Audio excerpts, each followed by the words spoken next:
డబ్బు, అనారోగ్యం, ఉద్యోగం, వ్యాపారం అప్పులతో బాధపడుతున్నారా? వెంటనే జేకేఆర్ గురువు గారికి కాల్ చేసి అపాయింట్మెంట్ తీసుకోండి. నమస్కారం. మనం శ్రావణ మాసంలో ఉన్నాం. శ్రావణ మాసం లక్ష్మీ మాసం అయినే చెప్పుకున్నప్పటికీ సర్వదేవతా మాసంగా కూడా చెప్పుకోవాలి.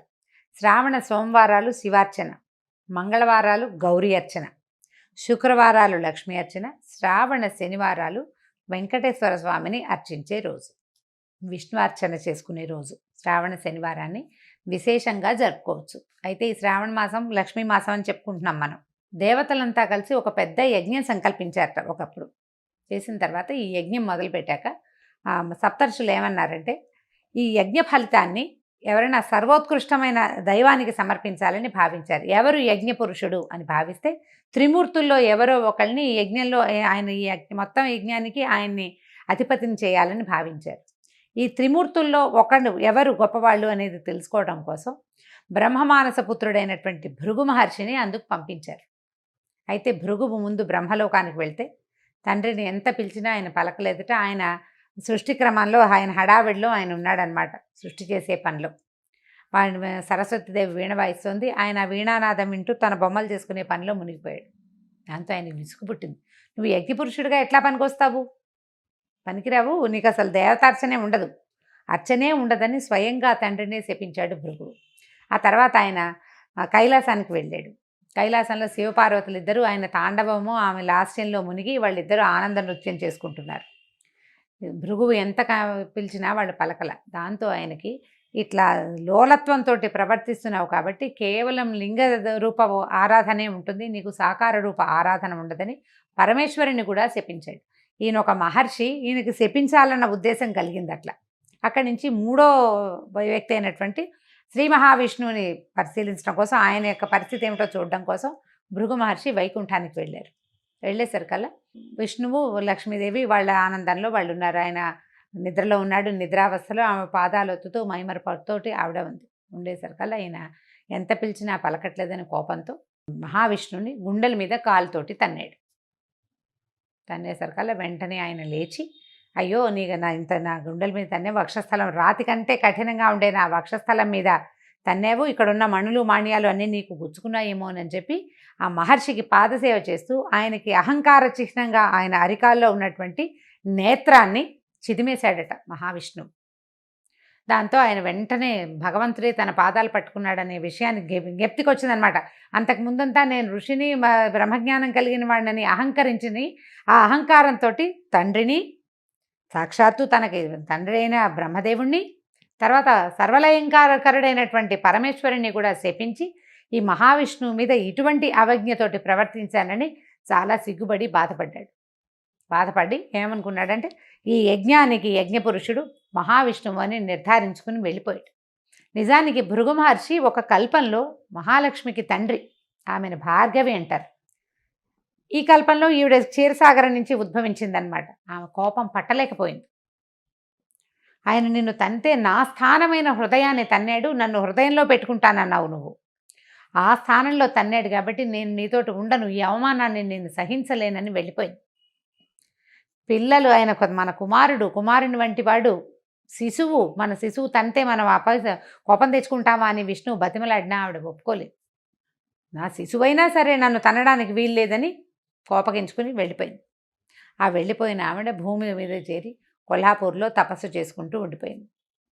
ఈ లక్ష్మీదేవి వెళ్ళిపోయేసరికల్లా వైకుంఠం శూన్యమైపోయి మహావిష్ణువు ఆమె కోసం అని వెతుకుతూ భూలోకానికి వచ్చేసాడని, ఆ వచ్చేసిన భగవంతుడు మన అదృష్టం కొద్దీ మన తిరుమల కొండలలోనే ఉండిపోయాడు.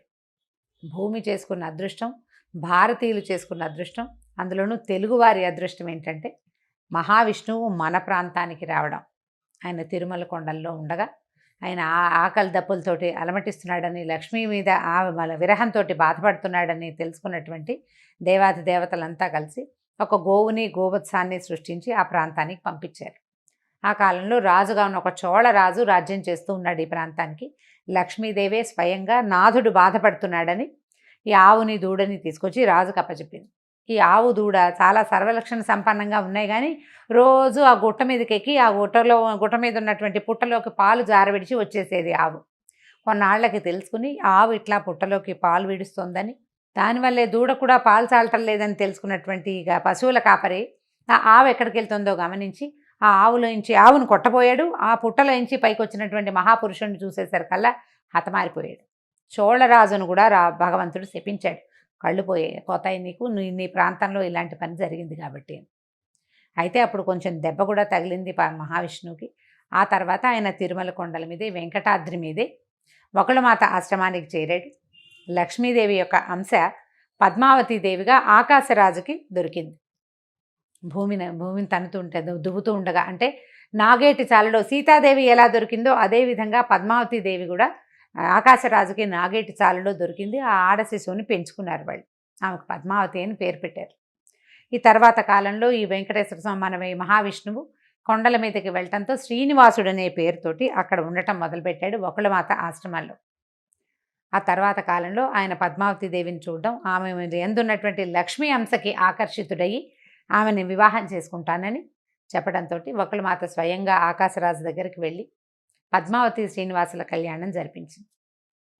ఆ తదనంతరం లక్ష్మీదేవి అక్కడికి వచ్చేయటం, పద్మావతి లక్ష్మీదేవుల తాలూకు సంవాదంలో భగవంతుడు సాలగ్రామ రూపిగా అక్కడ శిలాస్వరూపంగా ఈ తిరుమల కొండల మీద వెంకటాద్రి మీద వేంచేసి ఉన్నాడు.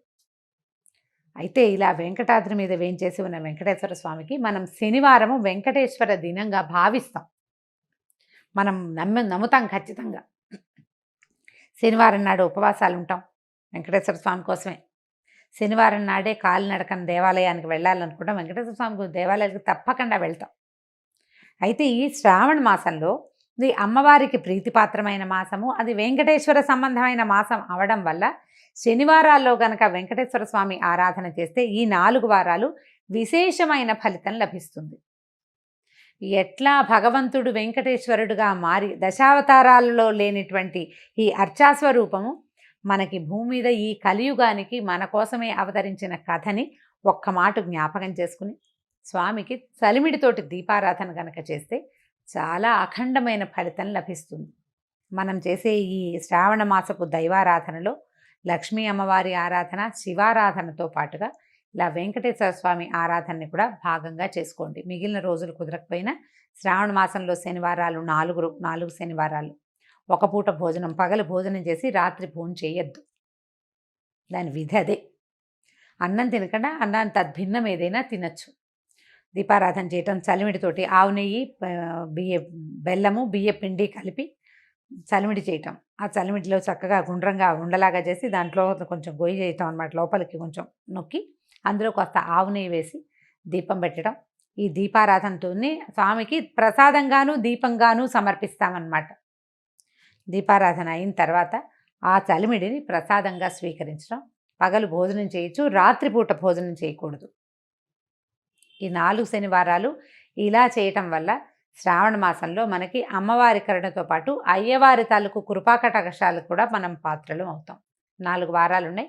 తొలి వారం కుదిరినా కుదరకపోయినా తర్వాత వారాలైనా చేసుకోవచ్చు.